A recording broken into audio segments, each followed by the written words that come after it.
നല്ല മാറി. എന്റെ കാല് ഇത് കണ്ടുകഴിഞ്ഞാൽ നല്ല ഇവിടുത്തെ ആകെ വെള്ളം നല്ല ഇതുകൂടെ ഒലിച്ചിറങ്ങി. ഇവിടൊക്കെ ഈ ഭാഗമൊക്കെ കറുത്തിട്ട് ബ്ലഡ് സർക്കുലേഷൻ ഇല്ലാത്തതുകൊണ്ട് വെരിക്കോസിന്റെ പ്രശ്നമാണ്, ബ്ലഡ് സർക്കുലേഷൻ ഇല്ല. അപ്പോൾ അവിടെ ഇവിടൊക്കെ ബ്ലഡ് വരാതെ ഇതിങ്ങനെ നീരൊലിച്ച് ചെയ്യാം.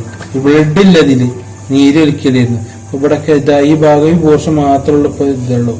ഇതുവരെയും ഞാനിപ്പോ ഈ ഒരാഴ്ച മടിച്ച് കുടിക്കോളം ഇവിടെ ഒരു ലേശം ഒരു ഭാഗത്ത് മാത്രമുള്ളൂ മുറി ഉണ്ടായിരുന്നു, ബാക്കിയൊക്കെ കരിഞ്ഞു പോയിരുന്നു.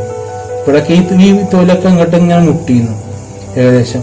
ഇപ്പൊ അത് ഒരാഴ്ച കൂടി നിർത്തി. ഇപ്പൊ ഇത് ഒന്നുമില്ലാതെ ഇതാക്കുമ്പോ എന്നോട് പറഞ്ഞാൽ ഒരു 2-3 ബോട്ടിൽ കുടിക്കണം. കാരണം ഈ മുറി പറഞ്ഞാൽ ഇങ്ങനെയല്ല, നല്ലൊരു ആഴത്തിലുള്ള ഒരു മുറിവായിരുന്നു. എന്നിട്ട് ഏകദേശം അത് ഇപ്പോ അൽഹംദുലില്ലാഹ് കുഴപ്പമില്ല. ഇനിയിപ്പോ അടുത്ത ബോട്ടിലിന് വേണ്ടിയിരുന്ന അതാ മഞ്ചേരിക്ക് ഇപ്പൊ വന്നിക്കാണ്. ഇൻഷാ അല്ലാഹ് ശരിയാവുന്ന